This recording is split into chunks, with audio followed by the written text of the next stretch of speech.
So let me just go back to OSPF. So this is what, okay. See, before I forget, so Monday you have your internals, is it not? Correct, no? Hello? Yes, sir. Okay. So the portion for the IA2, so it is up to TCP, right? Up to TCP, starting from, so the first IA we finished, I think that was not included, no? Leaky bucket algorithms, they were not included, right? So starting from leaky bucket algorithm up to this transport layer, that flow control and all, right? So the portion is still that. So this internet routing is not there for your IA2. Is that clear? So anyway, I will put it in your Google Classroom, the syllabus, right? So, but this is for your prior knowledge in case I forget, right? Is it clear? Any doubts in that? So starting from leaky bucket algorithm from the previous unit, so up to transport layer congestion control, right? So that everything is there for your IA2. Is that clear? Any doubts? Hmm? Yes, Sarpita, is it clear? Yes, sir. Okay. Now, in a previous class, we have studied about this RIP protocol, routing information protocol, which is an IGP, Interior Gateway Protocol. So, Interior Gateway Protocol, what do you mean by that? So, it is the routing that takes place within an autonomous system. Within an autonomous system. Is it clear? Within an autonomous system. So for routing within an autonomous system, so there are two protocols. One is RIP protocol and OSPF protocol. OSPF is Open Shortest Path First. Okay. So this RIP protocol, so it is based on which protocol? Yes, it is based on Bellman-Ford routing, right? So this RIP protocol, the basic algorithm that is used in RIP is Bellman-Ford routing protocol, right? So what it does is, so the local neighboring routers within the autonomous system, so they collect the topological information about their neighbors, and then they exchange, their tables with each other, right? So and then so they accordingly prepare their this one routing, and the main thing here is uh, it works on this RIP works on UDP. Okay, it works on UDP. It uses UDP. Okay, that is connectionless. Okay, and one more thing is the metric used in case of RIP is, what is the metric that is used? It is the number of hops. Okay, so the maximum number of hops, it is restricted to 15. Okay, so if the number of hops, if it is 16, that means a particular node is not at all reachable. Okay, so it is in 16 is considered to be infinity.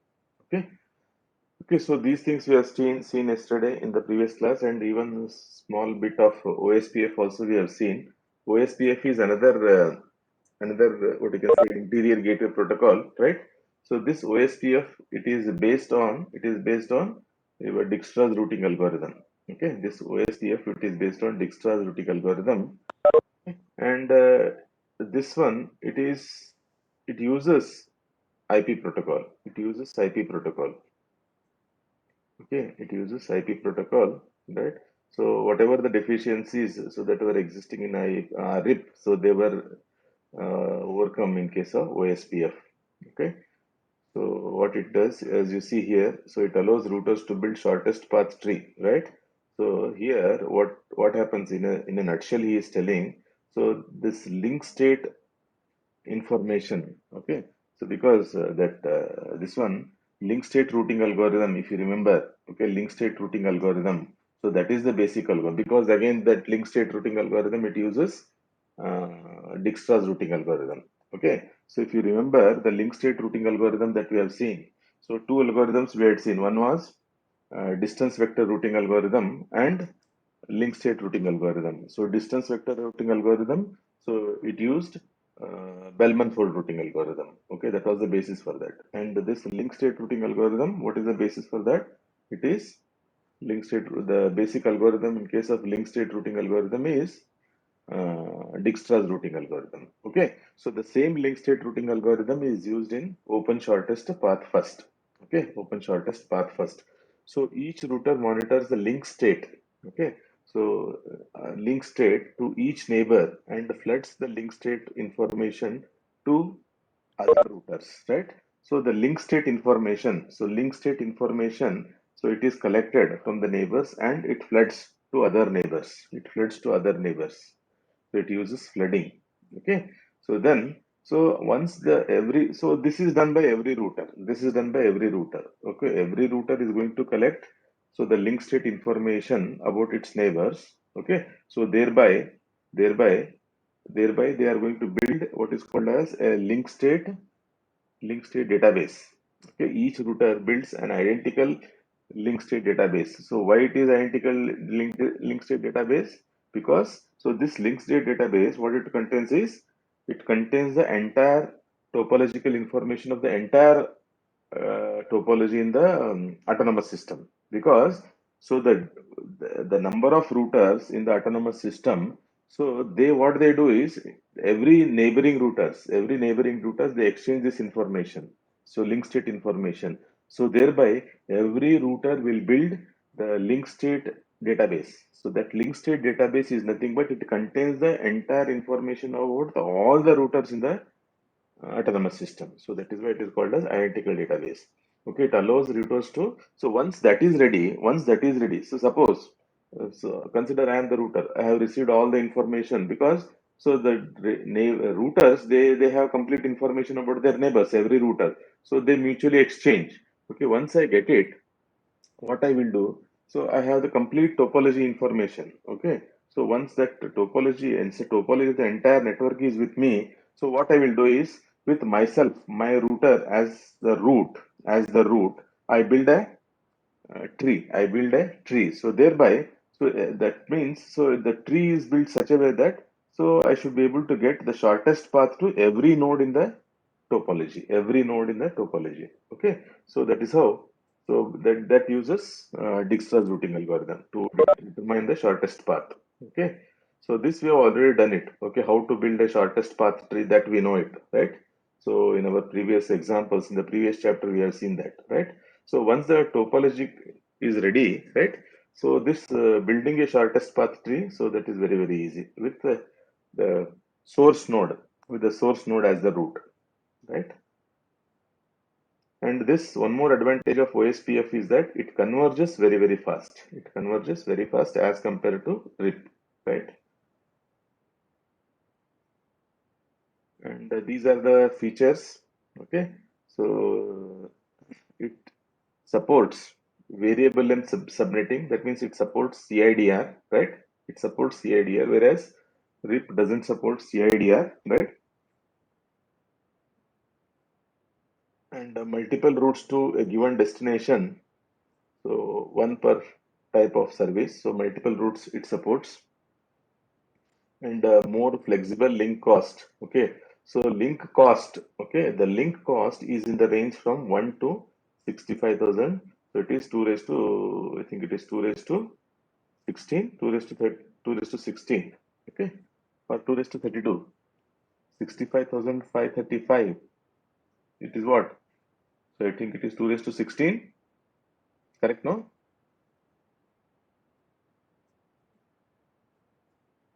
I'm asking you. Yes, 65,000. I think it Yes, is 2 sir. raised to 16, no? 2 raised to 16. Correct, Yes, no? sir. Okay. So that link cost ranges from 1 to 2 raised to 16 minus 1. Okay. So the distribution of traffic, okay, over multiple paths of having equal cost. Now, if suppose consider there are two paths with equal cost. Okay, from a particular router. So there are two paths with the equal cost. Whether you go this way or whether you go this way, the cost remains the same. So that can be exploited for load distribution. Okay, so distribution of the traffic. Okay, So don't adopt the same path always, because that path may be overloaded. So if you have the multiple paths with the same cost, so then that can be very well used for load distribution. Okay, and one more thing is this authentication. So this is there. So it is available in case of OSPF, whereas this is not there in uh, RIP. Okay, so the idea of area to partition sites onto subsets. So this uses what is called as area. That means, what is an area? Area is a partition within an autonomous system, because autonomous system itself, it is very, very big. Okay, autonomous system is very, very big. So it is like, autonomous system is like any internet service provider, any internet service provider. So that any big, for example, you can say our Airtel. So Airtel or even Geo, so they can be autonomous system because they provide the internet service to the entire country.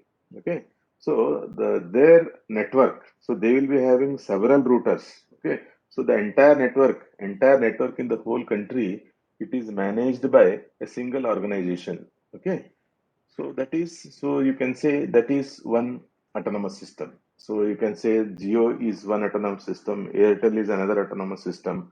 Okay, so any vendor, okay, who is an internet service provider, right? So they will be having their own network. So that if that is sufficiently large, so then you can call it as a autonomous system. Okay. And even these bigger universities, okay, universities which are spread across the world, okay, so they can have their own autonomous system. So then host specific routes are possible, right? And this designated router in case of, especially in case of a multi-access network, right? That means, what actually is a designated router? That means on behalf of several routers. Okay, on behalf of several routers.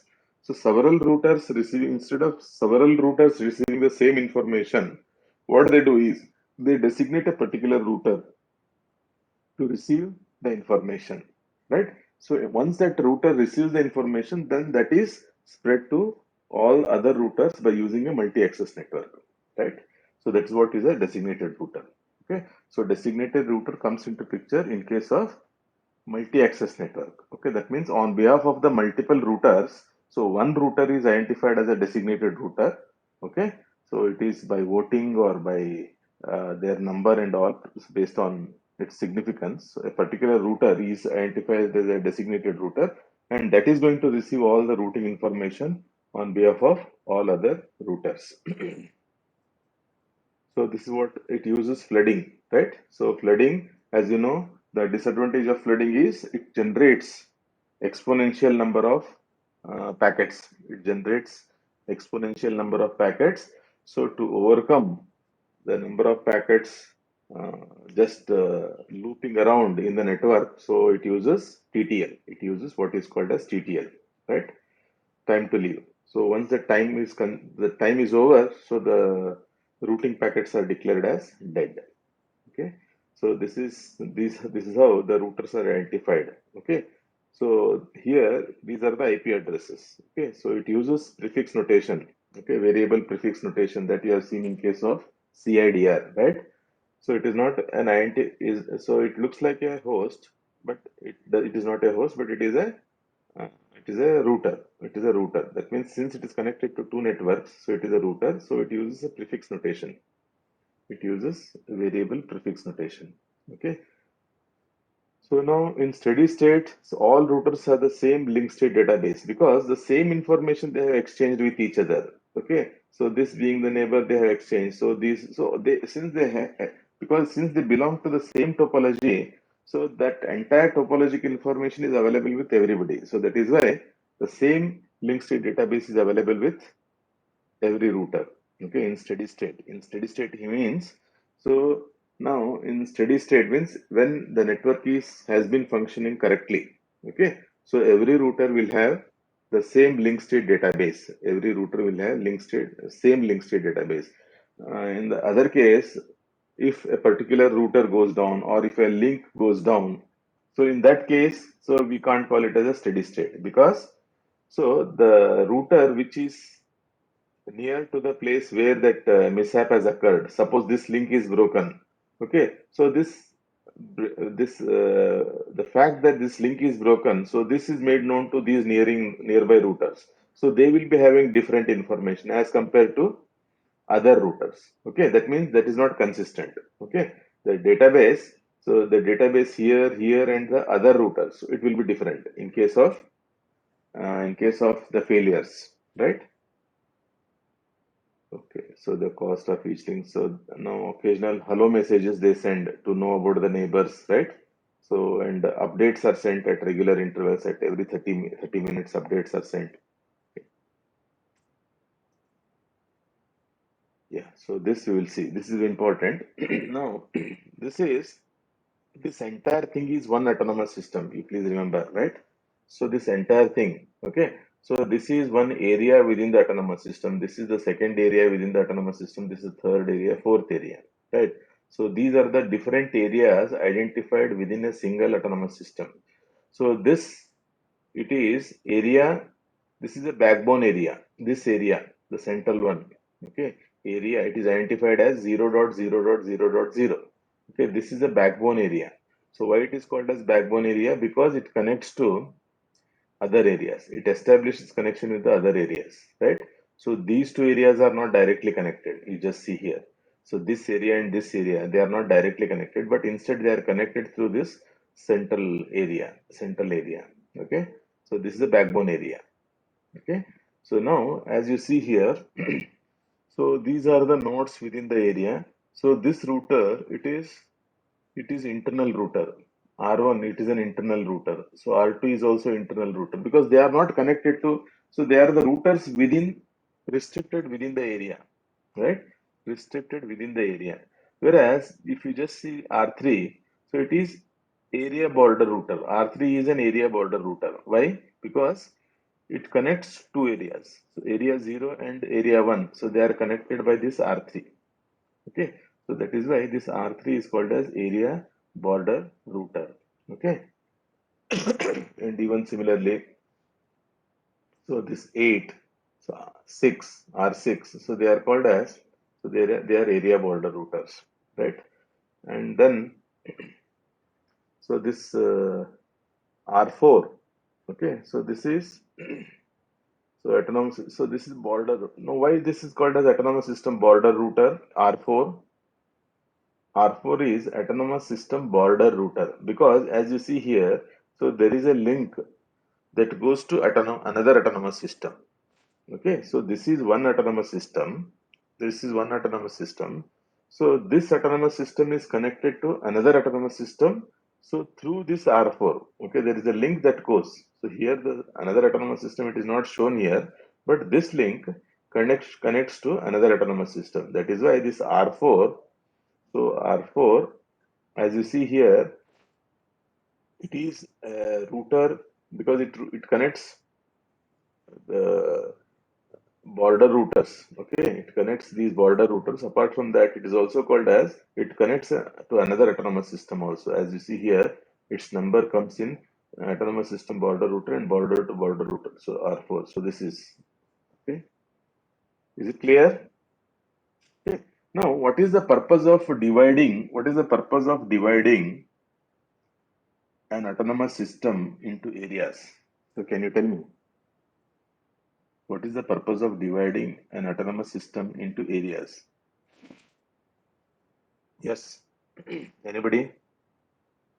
What is the idea behind dividing an autonomous system into areas?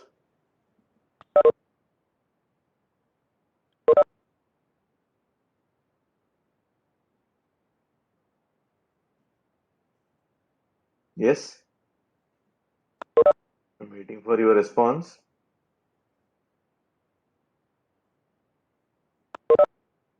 Yes,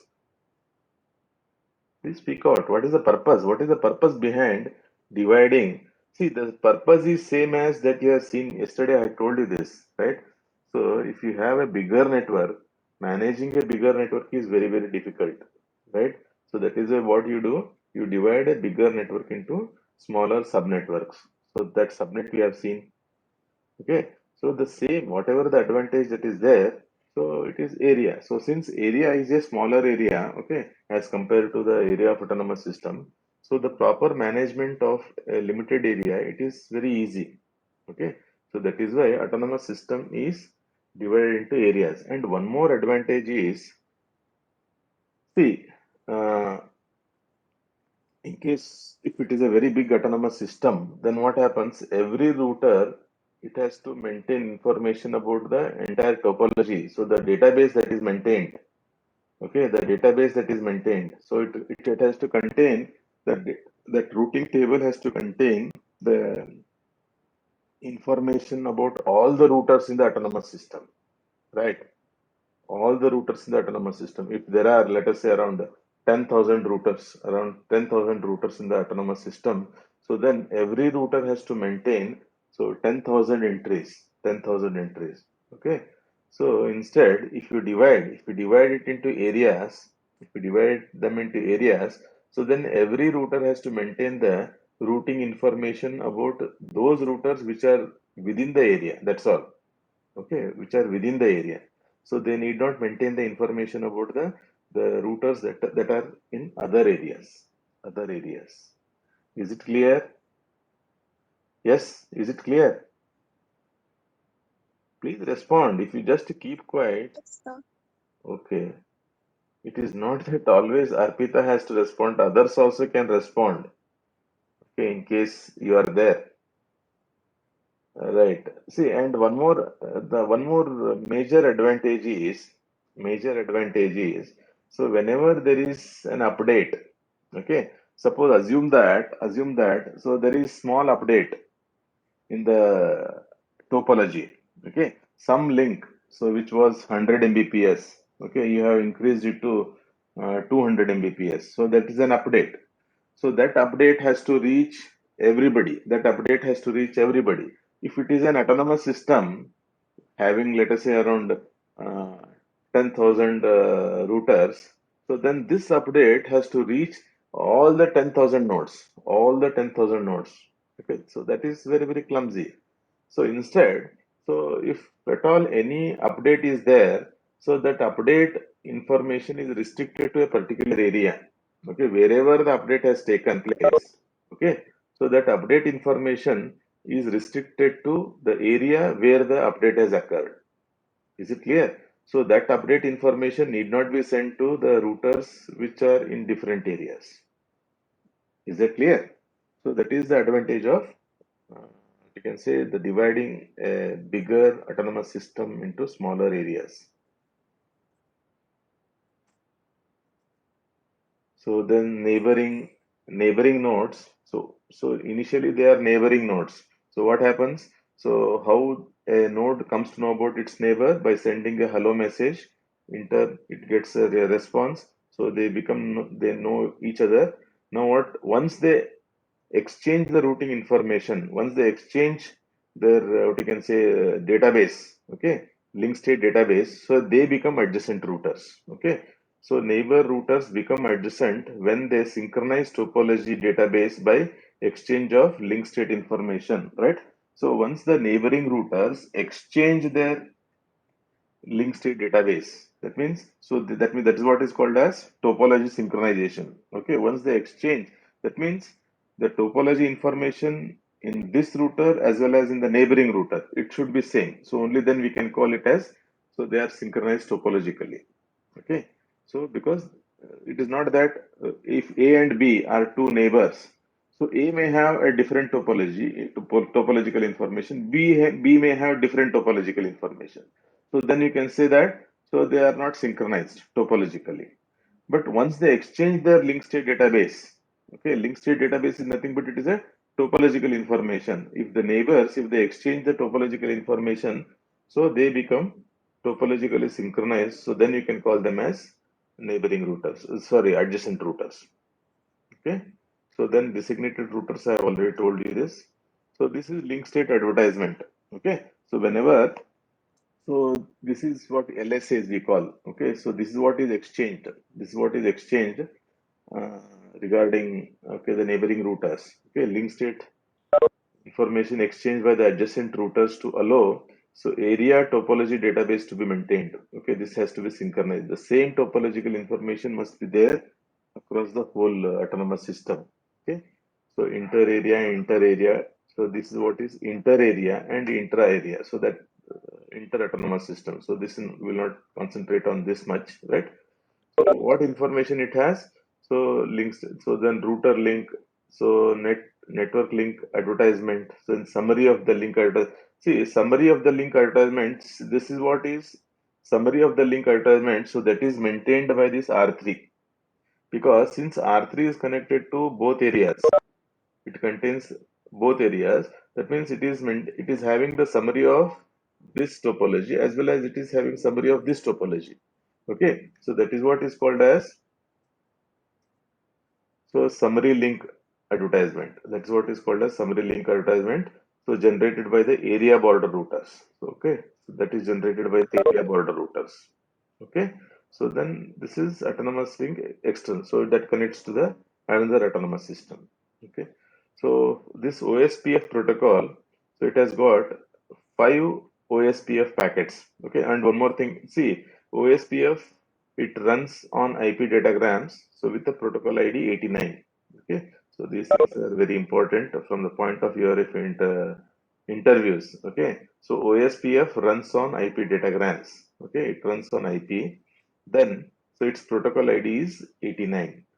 Okay, so yeah. So then multicast address is this. Multicast address is 224.0.0.5.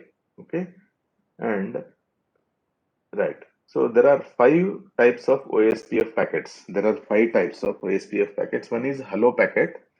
Okay, the two neighbors. Then they become neighbors by exchanging hello packet. Okay, that's how they know about their neighbors. Then, so database description. So this is link state database, you can say. So link state request, link state request. So then link state update. So then link state acknowledgement. Okay. So this is a kind of, you can say, three-way handshaking kind of thing. Now link state, suppose a neighbor request for the link state. Okay. So then, so it sends a link state update. So then it acknowledges it. So these are the header. This is the OSPF header. Okay. So OSPF header, version number, type. Okay. Type of message it is. Okay. So whether it is a hello message or data description message or link state request message or link state update message or it is the link acknowledgement. So this type.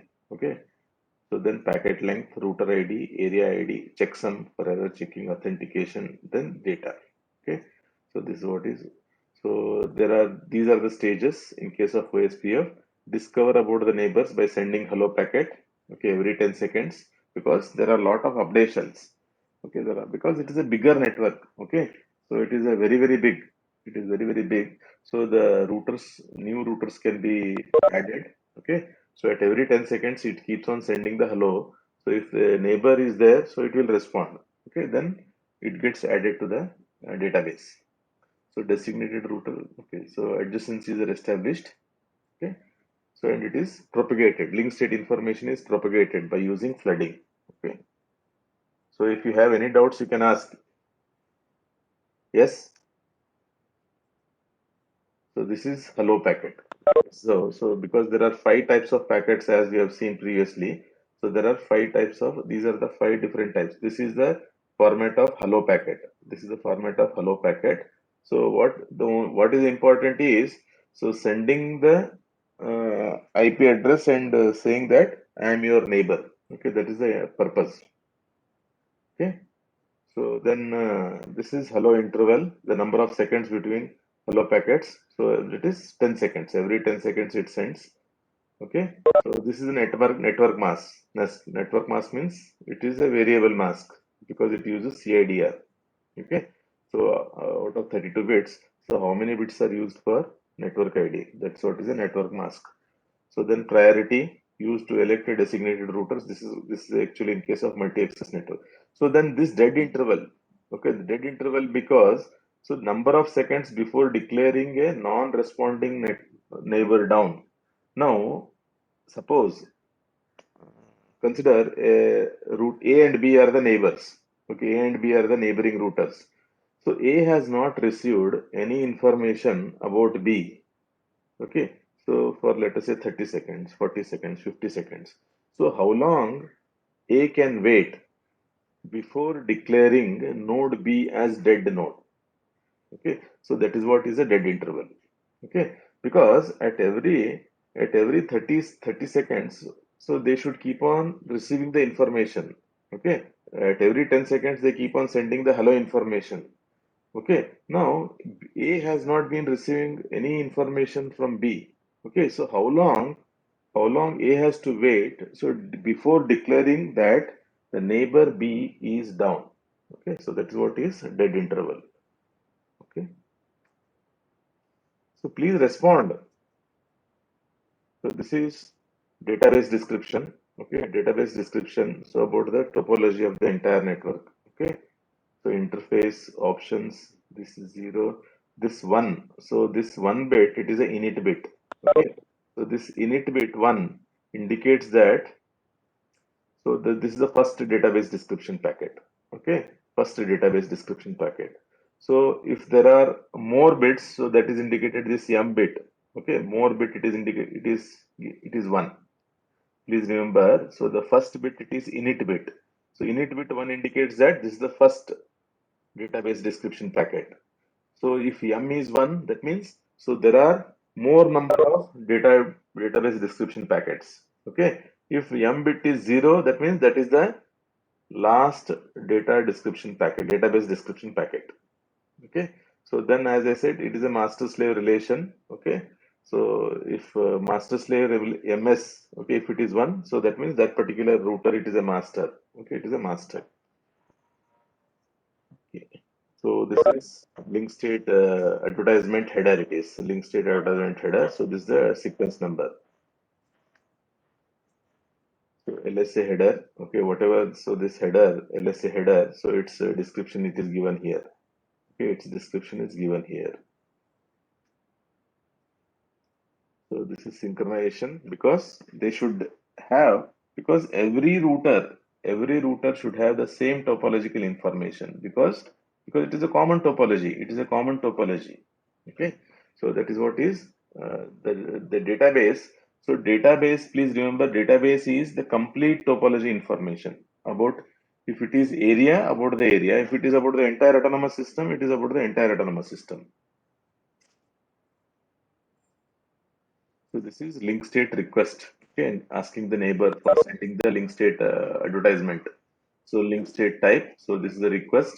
So link state ID, then advertisement router. So router sends link state request packet to the neighbor to update parts of its link state database. Okay. So to establish the synchronization, it is requesting. So LSA request is specified by the link state type, link state type, link state ID, and advertisement router. So this is update message. So this is what is received from the neighbor. Okay, this is what is received from the neighbor. Okay, so this is shown through a Wireshark update. Okay, so this is all about OSPF. Okay, this is all about OSPF, right? So any doubts are there? Any doubts before we proceed to border gateway protocol? Okay, the next topic is border gateway protocol.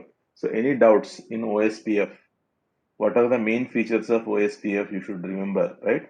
And you should be able to compare OSPF with RIP, right? Because RIP and OSPF both are interior gateway protocols, IGPs, right? Whereas this BGP is an exterior gateway protocol. So yes, any doubts? Any doubts in OSPF? So presently in the internet, OSPF is being used, okay, for routing within the autonomous system. Routing within the autonomous system. Any doubts are there? Yes. Hello. I'm waiting for your acknowledgement. No, sir. Okay. No, sir. Now moving on to this BGP. border gateway protocol, which is also called as exterior gateway protocol. Exterior gateway protocol. Right. See here, this is much bigger. Okay, next level it is. Right. As I said, autonomous system itself is a very big thing. Autonomous system itself is a very big thing. Now, this exterior gateway protocol, what it does is it connects to autonomous systems. Okay, not two, it can connect to multiple autonomous systems, right? Assume that you have got several autonomous systems spread across the globe. Okay, so as I said, so our Geo, it is one autonomous system. Airtel is another autonomous system. AT&T, American, this one, American Telephone, that is another autonomous system. Okay, so like this, so the different autonomous systems in the entire world, so they are connected to each other. They are connected to each other, right? So, for a country, so there will be, of course, the number of autonomous systems will be less. Okay, will be less because it is across the globe. It is across the globe, right? So now what happens? The Whenever you are routing from one autonomous system to another autonomous system, okay. So what the routing protocol that is used, so that is called as exterior gateway protocol. Exterior gateway protocol. Is that clear? Okay. Assume that you have one autonomous system, you have another autonomous system. So like this, there are hundreds of autonomous system across the globe, across the globe. Now, the way how these autonomous systems communicate among themselves. Okay. Now, this here, one thing you should remember. So, in these routing protocols, maybe your RIP protocol or OSPF protocol, so there is a metric. Okay, for example, in case of RIP, the metric that is used is number of hops. Okay, then the metric that is used is number of hops. So whereas in case of OSPF, since it uses shortest path, so that cost is considered. But here, in case of exterior gateway protocol, so it doesn't aim. It is not based on either it is either shortest path routing algorithm or a link state routing algorithm. Okay, it is not based on that. It is not based on that. Okay, so here one thing you remember, since an autonomous system, it is administered by an organization. So organization, it is having its own policies. Okay, an organization, it is having its own policies. For example, assume that you have one side you have Geo autonomous system, another side you have Airtel autonomous system. Now, is it possible? See, Geo is having its own policies, Airtel is having its own policies. Okay, so is it possible to connect Geo to Airtel? Okay, so that is, so what happens? They should agree upon their policies, whatever the policies that are there, Geo.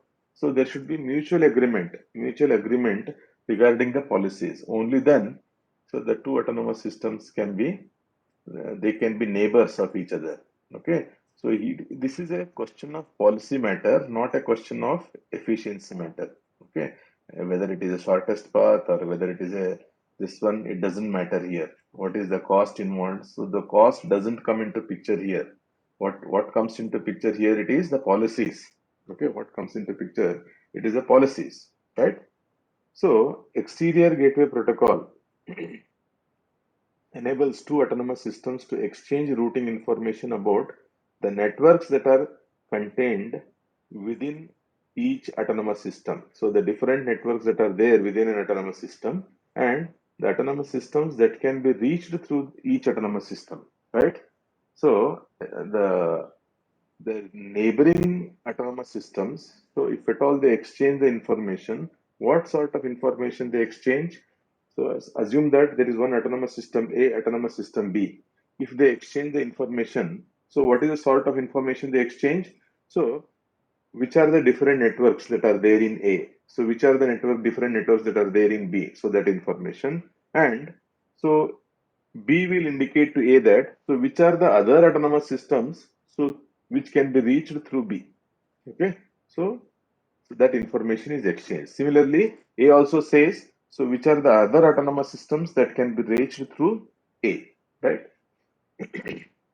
See, EGP, Exterior Gateway Protocol, so path selection guided by the policy rather than the path optimality. So this is very, very important. So here, path optimality is not a concern, is not at all a concern. So we are not searching for the optimal path here. We are not searching for the shortest path, right? We are not searching for the path with the smallest cost, right? Rather, so it is guided by the policy matters. Okay, it is guided by the policy matters. Now it may be like, so you can say, whenever, so suppose any traffic, let us say there are one autonomous system A, B, C are there.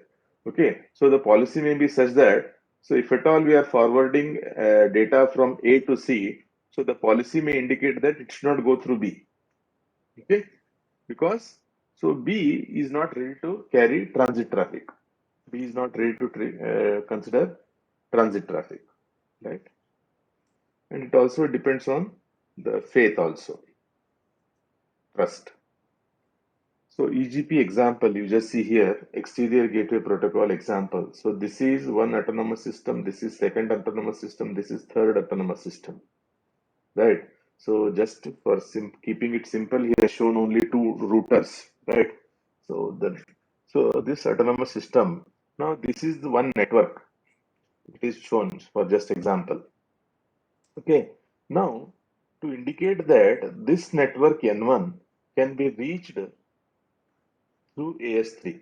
Okay, so R4 advertises that network N1 can be reached through AS3. Is it not? So this R4, so it is an area, it is a border router. Okay, autonomous system border router because it is connecting two autonomous systems. Right.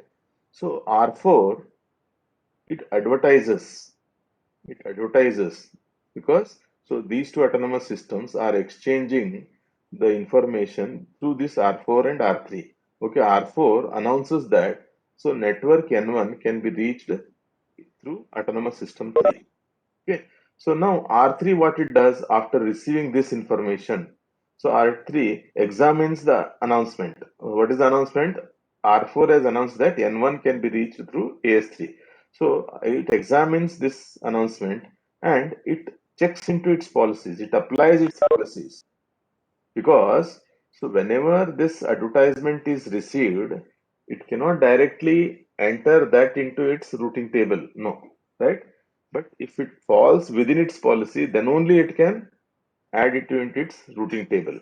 Okay, so after receiving the announcement, so this R3 will apply the policies of this autonomous system to decide whether it will forward the packet to N1 through R4 or not. Okay, it is a policy matter, right? It's a policy matter. So whether, okay, though they are neighbors, whether so it can use this link for forwarding the packet to N1 or not. Okay, if the policy permits, only then it will enter into its routing table. Okay, so if yes, so routing table is updated in R3 to indicate that R4 is the next hop to N1. R4 is the next hop to N1. Okay, so in turn, what it does, it exchanges with this R2. So R2 will exchange that information with R1.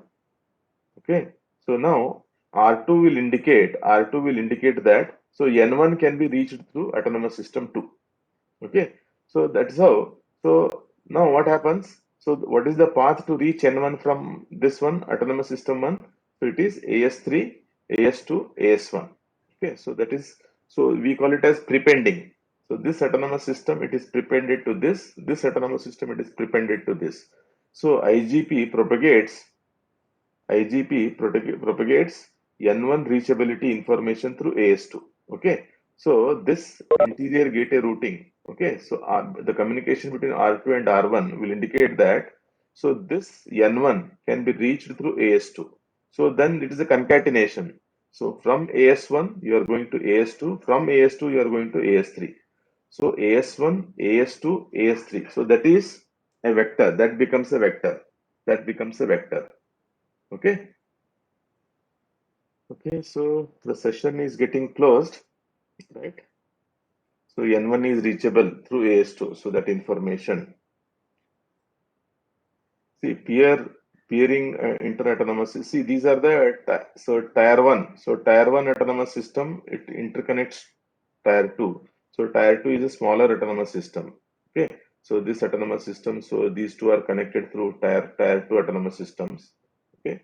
So they can communicate. So these two autonomous systems can communicate with this tier two autonomous systems. Okay. Yeah. So zoom these things. EGP requirements. Now, yeah, BGP border gateway route. Okay.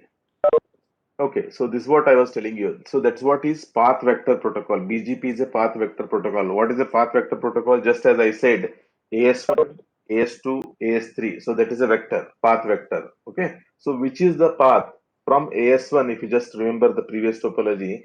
So from AS1, how to reach N1? So it has to follow the path vector AS1 to AS2, AS2 to AS3. So AS1, AS2, AS3. So that is the path vector. Okay. So this path vector, it is advertised. Okay, this is advertised.